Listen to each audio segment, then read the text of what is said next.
La vida de Elena Vargas, una joven de 26 años, era un ejercicio constante de resistencia y superación en el corazón del vibrante barrio de Triana, Sevilla. El agotamiento era su compañero más fiel, dibujado en las ligeras sombras bajo sus ojos que la hacían parecer mayor de su edad. Su cabello oscuro y abundante, siempre recogido en una coleta práctica, y su uniforme de camarera, antaño azul y blanco, pero ahora casi gris de tanto uso, eran los símbolos de una batalla diaria. La jornada de Elena comenzaba antes del alba, a las 6 de la mañana, cuando la luz aún era un rumor prometedor en las calles empedradas de Sevilla. Trabajaba en el bar El Rocío, un establecimiento que parecía resistirse al paso del tiempo moderno, anclado en la nostalgia del siglo pasado. Era pequeño, con apenas 8 mesas, paredes de color crema que mostraban el desgaste de décadas, y fotografías en blanco y negro de una Sevilla que ya se había marchado. El bar era gestionado con dedicación férrea por Pilar Montes, una mujer de 72 años, cuya terca dedicación había mantenido el negocio a flote durante 40 años. No ganaban fortunas, apenas lo suficiente para continuar. La clientela estaba compuesta por trabajadores madrugadores, algún turista despistado y los ancianos del vecindario. Pero para Elena, El Rocío era mucho más que un trabajo. Era su campo de batalla y su refugio. Sus motivaciones eran profundas y vitales. Necesitaba desesperadamente pagar el alquiler del pequeño piso que compartía en un bloque antiguo con su hermana, Lucía, de 19 años, que estaba inmersa en los difíciles estudios de enfermería, un futuro que prometía estabilidad para ambas. Más crucial aún, debía enviar todo el dinero posible a su humilde casa en la provincia de Jaén, donde su madre, Angustias, enfrentaba una larga y dura enfermedad. Angustias luchaba contra un diagnóstico complejo, una dolencia que lentamente la estaba consumiendo. La sanidad pública andaluza, aunque excelente, no cubría al 100% los tratamientos experimentales que podrían ofrecerle una segunda oportunidad, obligando a Elena a trabajar 14 horas diarias, 7 días a la semana, para intentar comprar tiempo y esperanza para su madre. La vida de Elena se resumía en la supervivencia, una secuencia infinita de tazas de café y platos de tostadas. No tenía grandes ambiciones, solo la necesidad de mantener a flote a su familia, la posibilidad de estudiar la literatura, una pasión que la hacía vibrar, había sido postergada a un rincón inalcanzable de su mente años atrás. Pero su corazón era inmenso, una cualidad que incluso la cínica Pilar reconocía. Decía que Elena tenía un corazón demasiado bueno para este mundo a menudo indiferente, y fue ese corazón el que propició el punto de inflexión de su existencia. Ocurrió un día frío de diciembre, hace exactamente un año, cuando la campanilla de la puerta de El Rocío sonó de forma inesperada a las 7 en punto de la mañana. Elena estaba limpiando la barra cuando se giró y vio al anciano. Don Francisco, como se presentó más tarde, era un hombre delgado de unos 70 y pocos años. Siempre llevaba el mismo sombrero de fieltro oscuro, que parecía ser una extensión de su propia identidad, unos zapatos lustrados pero viejos, y una bufanda de lana anudada con un cuidado casi ceremonioso al cuello. Sus ojos, de un gris penetrante, parecían haber atesorado demasiadas historias, proyectando una profunda melancolía. Se sentó en la mesa del rincón, la que ofrecía la mejor vista de la pequeña plaza de Triana, y pidió su orden con una voz suave y educada. Café con leche y tostada con aceite. Elena lo sirvió con la eficiencia y la sonrisa automática que había perfeccionado con los años. Pero cuando regresó para cobrar, notó el temblor incontrolable en las manos del anciano, una agitación que le impedía cortar la tostada. Sin meditarlo, en un gesto de pura empatía que no buscaba recompensa ni reconocimiento, Elena tomó el cuchillo y cortó la tostada en trozos pequeños, como lo haría con un niño o con su propia madre. El hombre la miró. En sus ojos grises, de repente húmedos, la miró no con vergüenza, sino con una profunda gratitud. Susurró un «gracias», tan cargado de emoción que Elena sintió una punzada de incomodidad, como si hubiera presenciado un momento demasiado íntimo. Aquel gesto marcó el inicio de una rutina inquebrantable. Cada día, a las 7 en punto, don Francisco entraba. Misma mesa, mismo pedido. Y Elena, sin que él se lo pidiera, cortaba su tostada. A veces hablaban. Él le preguntaba por su día.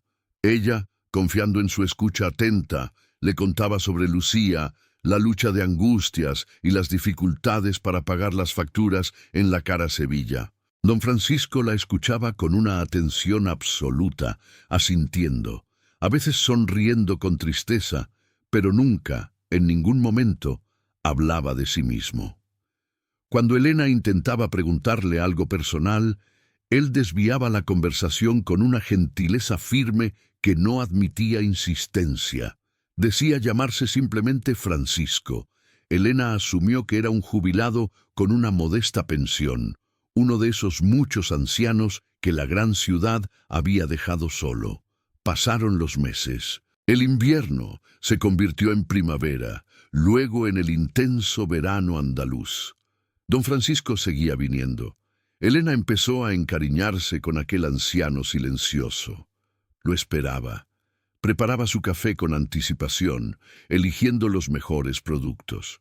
Si faltaba un día o dos, Elena se preocupaba genuinamente sin tener forma de contactarlo. Un día, don Francisco llegó con un paquete pequeño, envuelto en papel sencillo, un gesto completamente inesperado. Dentro había un libro, La sombra del viento. Elena se quedó sin habla. Don Francisco le explicó que la había oído confesar a una clienta que le encantaba leer, pero que no tenía tiempo ni dinero para comprar libros. Elena, emocionada hasta las lágrimas, nadie le hacía regalos desde hacía años, intentó rechazarlo, pero el anciano insistió con una determinación suave. Aquel día, la dinámica cambió para siempre. Ya no eran solo la camarera y el cliente.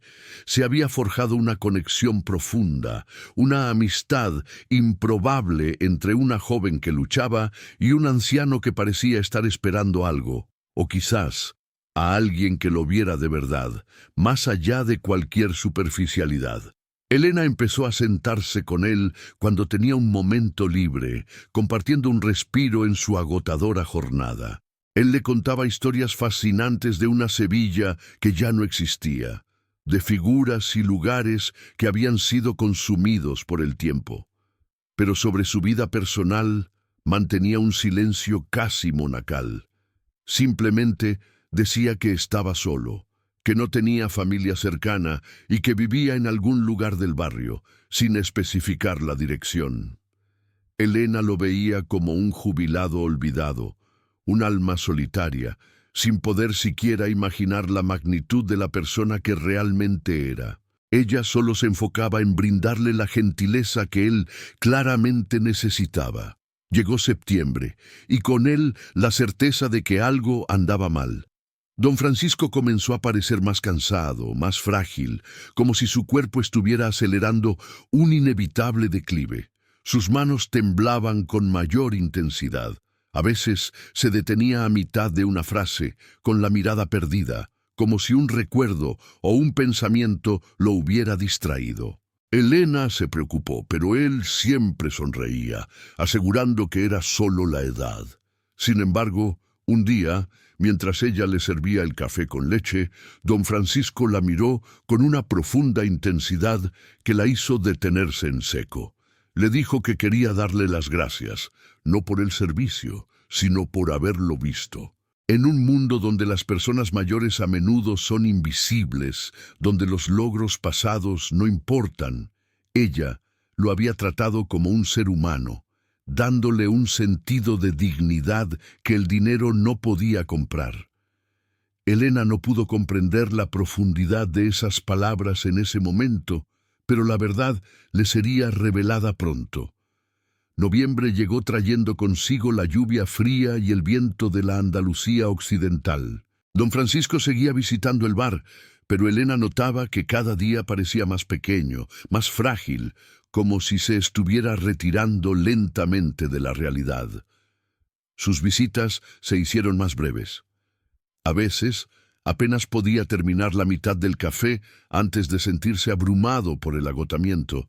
Elena, sin hacer preguntas, comenzó a envolverle el resto de la tostada en una bolsa para que se la llevara, un pequeño gesto de cuidado que él aceptaba con una sonrisa triste. Un martes, don Francisco no apareció. Tampoco vino el miércoles ni el jueves. Elena sintió una preocupación intensa, un nudo en el estómago. No tenía forma de contactarlo, no sabía su dirección. El viernes, por fin, lo vio a través del cristal. Caminaba con una lentitud dolorosa, apoyándose en un bastón que nunca antes había usado. Parecía haber envejecido una década en una sola semana. Elena corrió a abrirle la puerta, ayudándolo a sentarse en su rincón habitual. Su sonrisa era cansada, resignada, pero al mismo tiempo de una paz sorprendente. Ese día hablaron más tiempo de lo normal. Don Francisco le confió a Elena palabras que sonaban a una despedida enmascarada de conversación cotidiana. Le dijo que ella había sido fundamental para él, mucho más de lo que podría imaginar. Le confesó que, en sus largos y complicados años, estos últimos meses habían sido los más serenos y auténticos. La gentileza que ella le había mostrado era una cualidad rara y preciosa en el mundo. Elena, con un nudo en la garganta, le preguntó si estaba bien, si necesitaba ayuda, si debía llamar a alguien. Él negó suavemente con la cabeza y le aseguró que pronto todo sería diferente, pero que no debía preocuparse. Con una calma absoluta le dijo: «Todo está organizado». Era la afirmación de un hombre que había puesto sus asuntos en orden. El lunes siguiente, don Francisco no regresó. Tampoco el martes. Elena y Pilar se miraron, compartiendo la misma inquietud silenciosa que ya se había instalado en el ambiente del bar. La ausencia de don Francisco era ahora un vacío palpable, una sombra fría en el rincón de la ventana. A las 8 de la mañana del miércoles, mientras Elena servía una mesa de obreros, la puerta del bar se abrió de golpe, pero esta vez con una fuerza y una solemnidad que paralizaron a todos. Entraron 4 hombres robustos, con trajes negros y gafas oscuras. Su forma de moverse y de inspeccionar el pequeño bar como si fuera una zona de alto riesgo delataba su profesión de seguridad privada. Detrás de ellos hicieron su entrada 2 hombres elegantes, de unos 50 años, vestidos con trajes de un corte impecable y portando maletines de cuero. El bar se sumió en un silencio tenso. Los pocos clientes dejaron de comer, y Pilar salió de la cocina, secándose las manos en el delantal con una expresión de asombro. Elena, con la bandeja en la mano, se quedó inmóvil.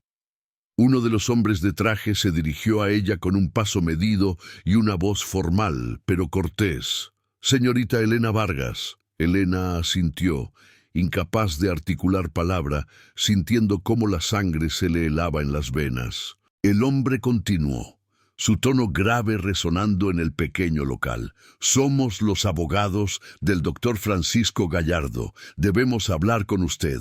Es muy importante». El nombre completo, doctor Francisco Gallardo, no terminaba de encajar con el anciano del sombrero, pero la conexión era ineludible. «Nuestro cliente ha dejado disposiciones muy específicas que la conciernen. ¿Podríamos hablar en privado?» El mundo de Elena, basado en el esfuerzo y la escasez, estaba a punto de colisionar de forma irreversible con un universo de riqueza y un legado inesperado, la culminación del más simple acto de gentileza.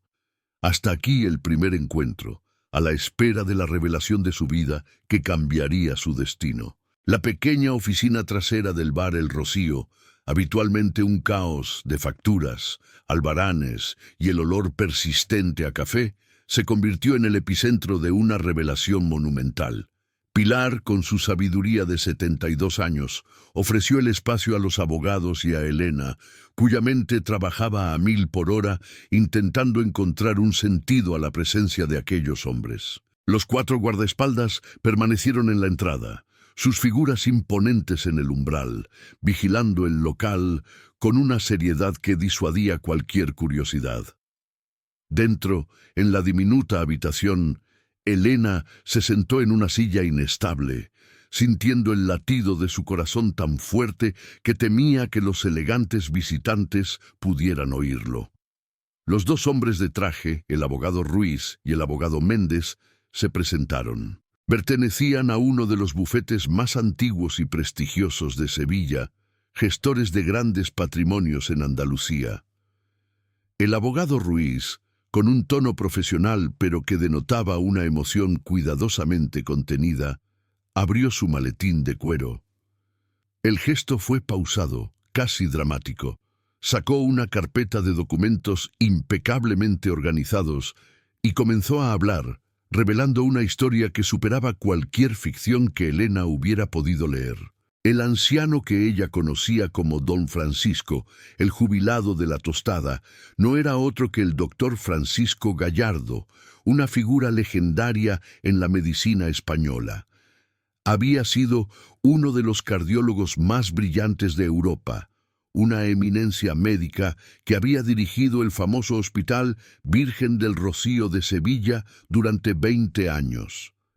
Sus conocimientos y habilidades eran tan respetados que había actuado como consultor personal para ministros, grandes empresarios y figuras de la realeza. Había salvado literalmente miles de vidas a lo largo de su ilustre carrera.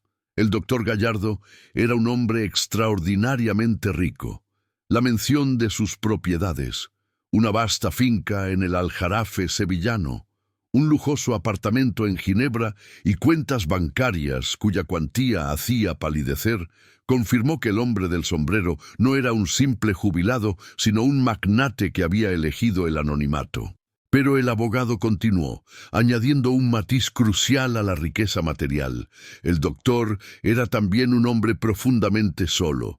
Su esposa, a quien había amado inmensamente, había fallecido hacía 25 años. Demasiado joven.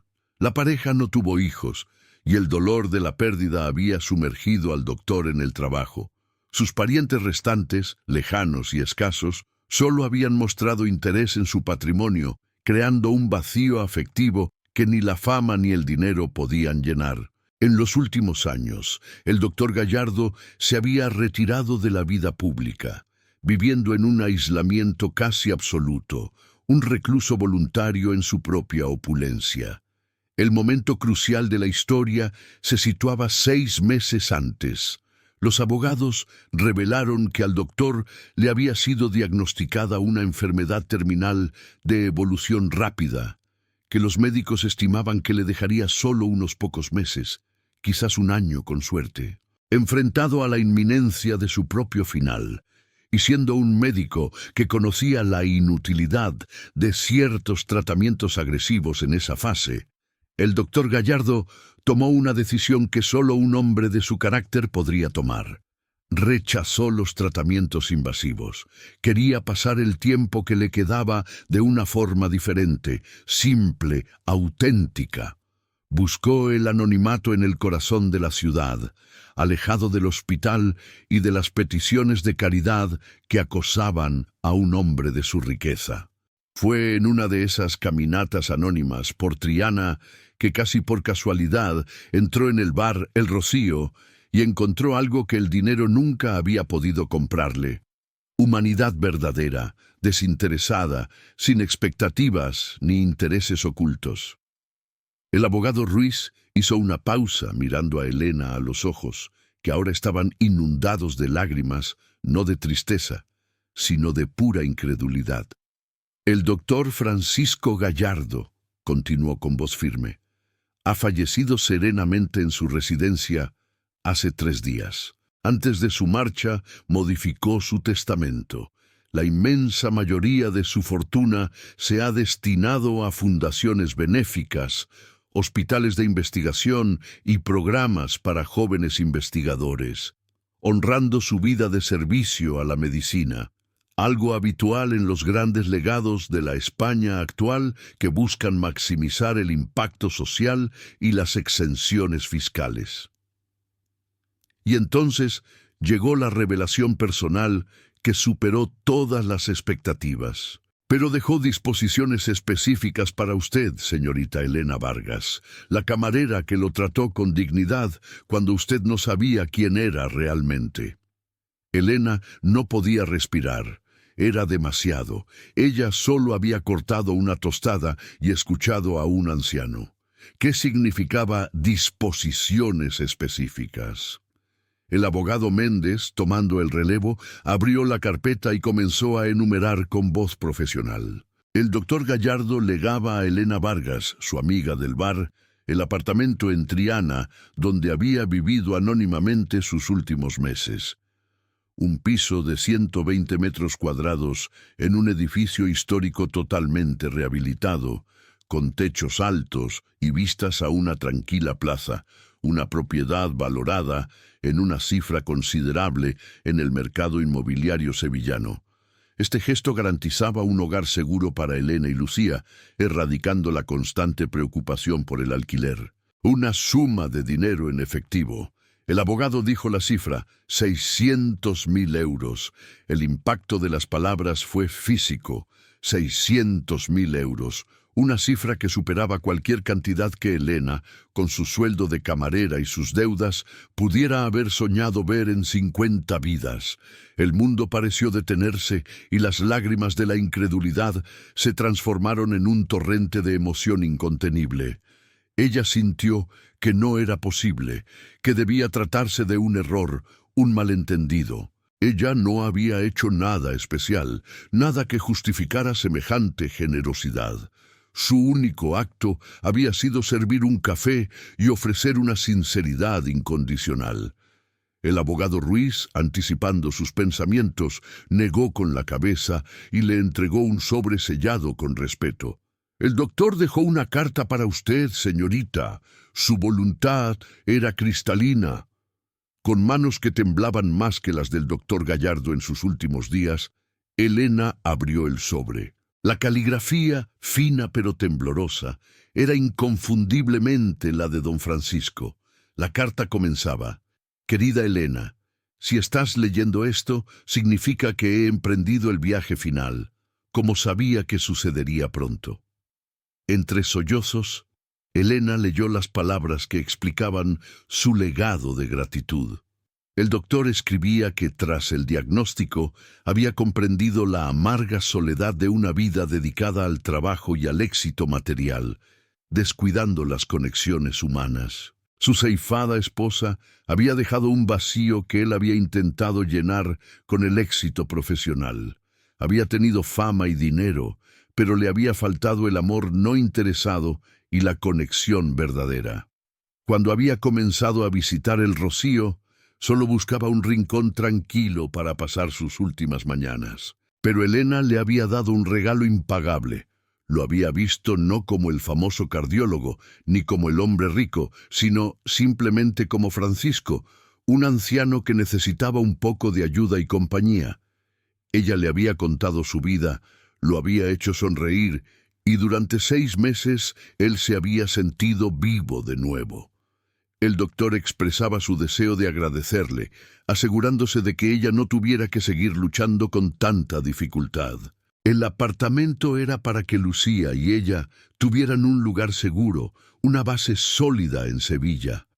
El dinero era para que pudiera costear los tratamientos de angustias y quizás perseguir los sueños que había sacrificado por la obligación.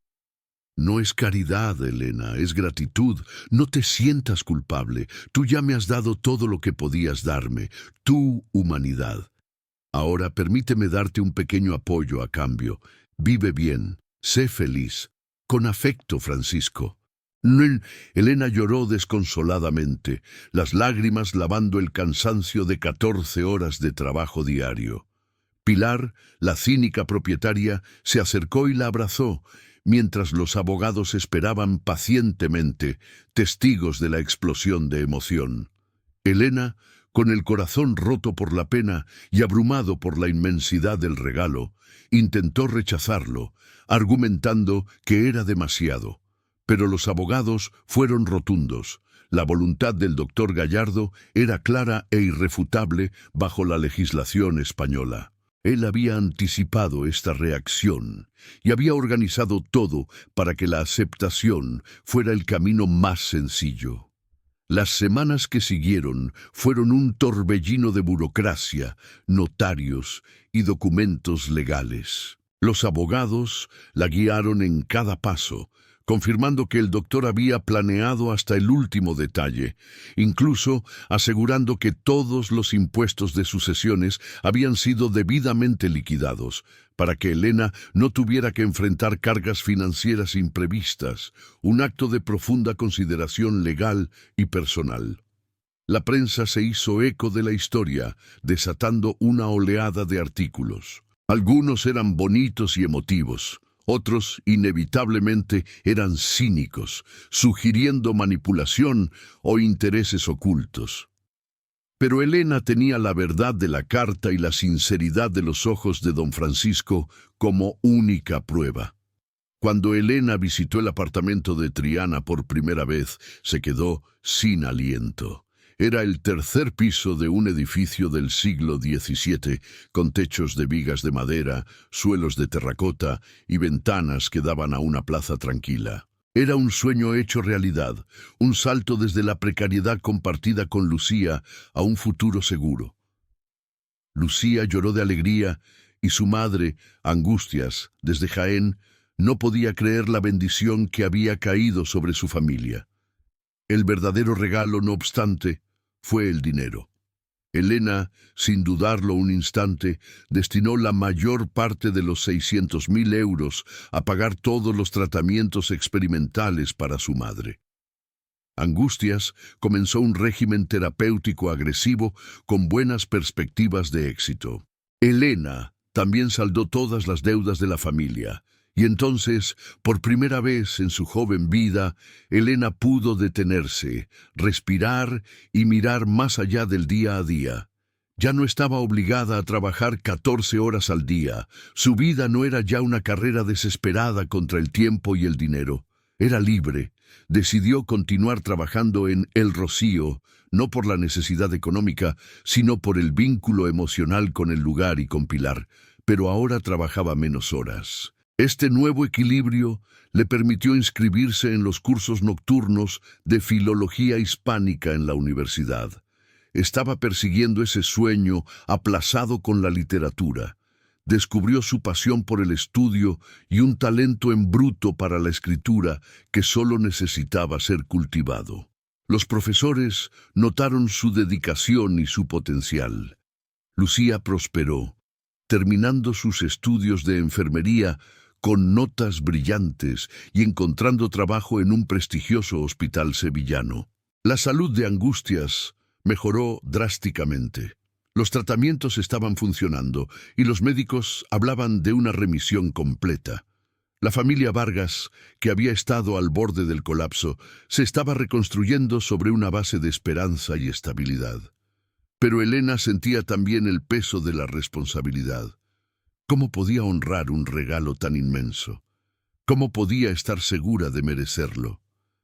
Una noche, después del cierre, se lo preguntó a Pilar. La anciana propietaria, con su sabiduría de 72 años, le dio una respuesta simple, pero profunda. Vive bien, Elena. Sé amable con otros, como lo fuiste con don Francisco. Pasa el regalo hacia adelante. Elena se sintió inspirada. Comenzó a observar a otros clientes solitarios, a los ancianos que comían solos en Triana, a aquellos que la sociedad había vuelto invisibles. Empezó a sentarse con ellos, a escuchar sus historias. Descubrió un tapiz de vidas increíbles, llenas de anécdotas de la guerra civil, de la danza en el Teatro Real en los años 50, de ingenieros que habían construido puentes por toda España. Impulsada por esta nueva misión, Elena utilizó una parte del dinero legado para fundar un proyecto social. Creó un programa benéfico en el bar, una vez por semana, un almuerzo gratuito para los ancianos solos del barrio. Lo llamó la Mesa de Don Francisco, en memoria del hombre que había cambiado su vida. No era un acto de caridad, sino un espacio de dignidad y comunidad. Pilar se entusiasmó y el programa creció, atrayendo a voluntarios y la atención positiva de la prensa local.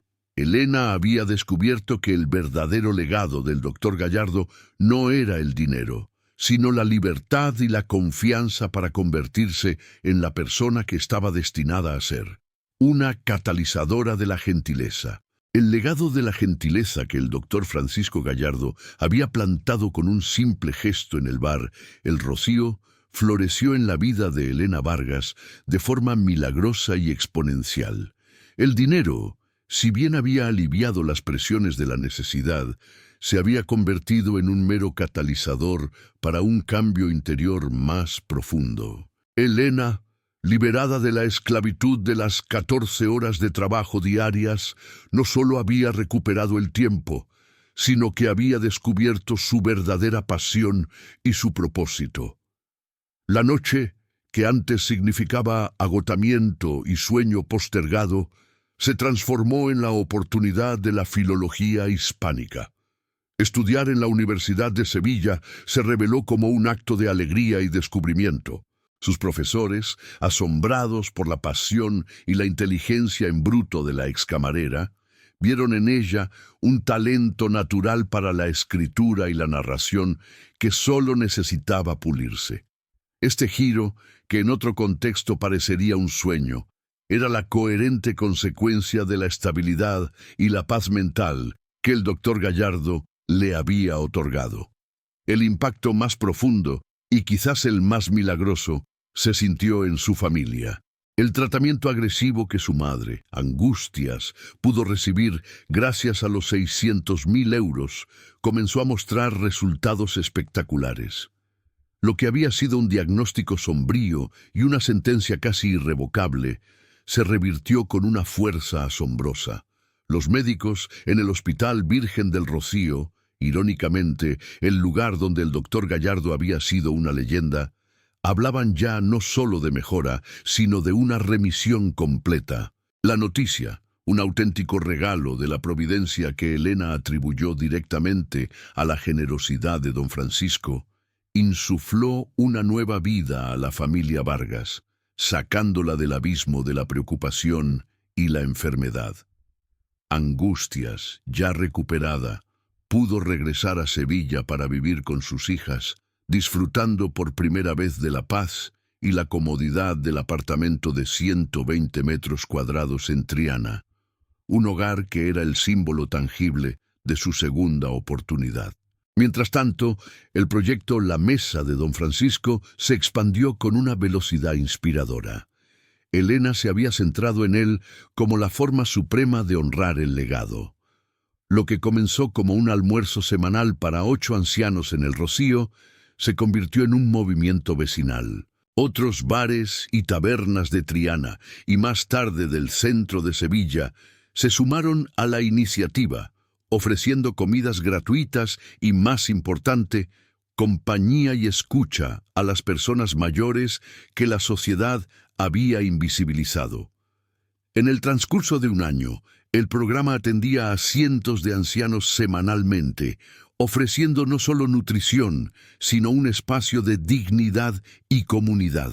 La prensa, esta vez con una aprobación genuina y sin rastro de cinismo, documentó cómo una simple camarera había utilizado una herencia inesperada para inyectar una ola de humanidad en el tejido social de la ciudad. Elena demostró un talento inesperado para la gestión de ONG y la movilización social, una habilidad que el doctor Gallardo, en su soledad, había intuido en su núcleo de bondad. Un año después de la partida del doctor Gallardo, Elena organizó una ceremonia íntima en su honor. En el pequeño patio interior detrás del bar El Rocío, plantaron un limonero, el árbol favorito del doctor, con sus frutos cítricos y su aroma persistente. Junto al árbol, colocaron una pequeña placa de bronce que resumía el espíritu de su legado. Doctor Francisco Gallardo, 1945-2023. Médico brillante, hombre gentil, amigo precioso. Nos enseñó que la grandeza no reside en lo que se posee, sino en cómo se trata a quien nada puede dar a cambio. Esa noche, al regresar a su nuevo hogar, Elena se detuvo bajo la luz de las farolas de Triana y susurró su agradecimiento a las estrellas, consciente de que no solo había recibido dinero, sino la oportunidad de transformar su vida y el entorno. El desarrollo profesional de Elena fue tan impresionante como la mejora en la salud de su madre. Concluyó su licenciatura en Filología Hispánica y, fiel a su nueva misión, comenzó a escribir. Su libro no era una simple biografía del doctor Gallardo, sino una colección de historias de los ancianos que había conocido a través de la mesa de don Francisco. Era un homenaje literario a la generación que, poco a poco, se estaba marchando, llevándose consigo un tesoro de historias no contadas. El libro, publicado con un título que hablaba de la luz de la invisibilidad, se convirtió en un éxito inesperado y muy significativo.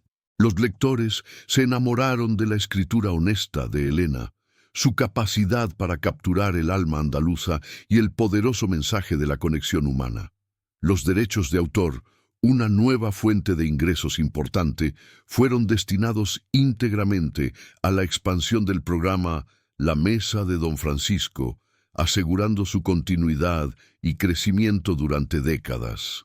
El círculo de la bondad siguió cerrándose. Lucía, la hermana de Elena, que se había graduado con honores, se convirtió en una enfermera dedicada en el servicio de oncología del hospital, inspirada por la lucha de su madre y por la lección de gentileza. De forma espontánea, Lucía comenzó a dedicar tiempo extra a los pacientes más ancianos, ofreciéndoles la misma escucha atenta que Elena había brindado a don Francisco. Por otro lado, Pilar Montes, la matriarca de El Rocío, a los 74 años, decidió que era hora de retirarse con la satisfacción del deber cumplido. Le propuso a Elena tomar las riendas del bar. Elena aceptó con una emoción profunda, viendo en ello la culminación del viaje. El Rocío se transformó en El Rocío de Pilar y Elena, manteniendo el alma antigua del lugar, pero con una inyección de energía renovada y un compromiso social palpable. El broche de oro a esta increíble cadena de acontecimientos llegó 3 años después de la partida del doctor Gallardo. Uno de los guardaespaldas que había entrado en el bar aquella mañana fatídica, un hombre llamado Javier, regresó a El Rocío. Vestía de civil, con una actitud relajada que contrastaba con su rigidez anterior. Javier le dijo a Elena que había trabajado para el doctor durante 2 décadas y que había sentido la necesidad de volver y compartir algo personal. Le confió que don Francisco, en sus últimos días, había hablado mucho de Elena. Le había dicho que conocerla había sido el regalo supremo de sus últimos meses, que ella era la única persona en toda su vida que nunca había querido nada de él, que solo había visto al hombre que necesitaba ayuda. Por eso, don Francisco le había dejado a ella un legado tan vasto para asegurarse de que esa bondad rara y preciosa fuera recompensada, nutrida y pudiera florecer. Javier se marchó con una sonrisa, dejando a Elena llorando de nuevo, pero ahora eran lágrimas de reconocimiento y gratitud. 5 años después de aquella mañana trascendental, Elena Vargas, ahora empresaria, escritora y activista social, estaba sirviendo el café en su bar cuando entró un joven de unos 23 años. Estaba visiblemente nervioso. Se sentó en la mesa del rincón, el lugar que siempre había sido de don Francisco. Pidió un café con leche y tostada. Cuando Elena se acercó a servirlo, notó que las manos del chico temblaban, no por la edad, sino por la ansiedad y el estrés. Vio cómo miraba la tostada, incapaz de comenzar a comer. Instintivamente, sin dudarlo, Elena tomó el cuchillo y cortó la tostada en trozos pequeños. El joven la miró con sorpresa y un atisbo de vergüenza. Elena sonrió y le aseguró que no era molestia. Se sentó con él un momento, con la misma mirada atenta que había recibido años atrás. El chico, ante la gentileza inesperada, se desmoronó y las palabras salieron en un torrente de desesperación. Había perdido su empleo, no podía pagar el alquiler y se sentía perdido y solo en la gran ciudad. Elena lo escuchó, le habló de sus propias dificultades pasadas y le contó la historia del programa La Mesa de don Francisco. Le dio la dirección de una agencia de apoyo a jóvenes desempleados que su programa había financiado y le aseguró: «No estás solo, todo va a salir bien». El joven se marchó con la tostada envuelta en papel, con una luz de esperanza en los ojos que no había tenido al entrar. Esa noche, al cerrar el bar, Elena contempló el limonero en el patio, la placa de bronce y la mesa del rincón. Comprendió plenamente. El legado no era el apartamento ni el dinero. Era la lección. Era la semilla de humanidad que don Francisco había plantado en ella. El doctor había salvado miles de vidas como cardiólogo, pero la vida más importante que había salvado fue la de Elena, y a través de ella, las vidas que ella ahora tocaba. Mientras caminaba hacia su hogar en Triana, sintió la alegría inconmensurable de saber que su madre gozaba de una salud plena, que su hermana tenía un futuro prometedor y que ella misma había encontrado su propósito. En algún lugar, don Francisco estaba sonriendo, ya no con tristeza, sino con una alegría luminosa, sabiendo que su último acto en vida no había sido solo legar una fortuna, sino plantar una semilla de esperanza que seguiría creciendo por generaciones. La vida de Elena Vargas fue transformada por un acto de gentileza desinteresada, demostrando que la verdadera riqueza no está en las cuentas bancarias, sino en la capacidad de ver al otro, de ofrecer dignidad y de multiplicar la esperanza. El doctor Francisco Gallardo, el hombre del sombrero que pidió una tostada cortada, se había asegurado de que el corazón de una joven camarera se convirtiera en un faro de luz en Sevilla. Un final feliz e inspirador para un legado de amor y dignidad. Muchísimas gracias por haberte quedado hasta el final de esta historia. Si te ha gustado, no olvides suscribirte al canal y dejarnos un me gusta. Es la mejor forma de ayudarnos a seguir creciendo. Además, déjanos un comentario contándonos desde qué ciudad nos has visto. Nos encanta leer dónde llegan nuestras historias. Un saludo muy fuerte y nos vemos en el próximo video.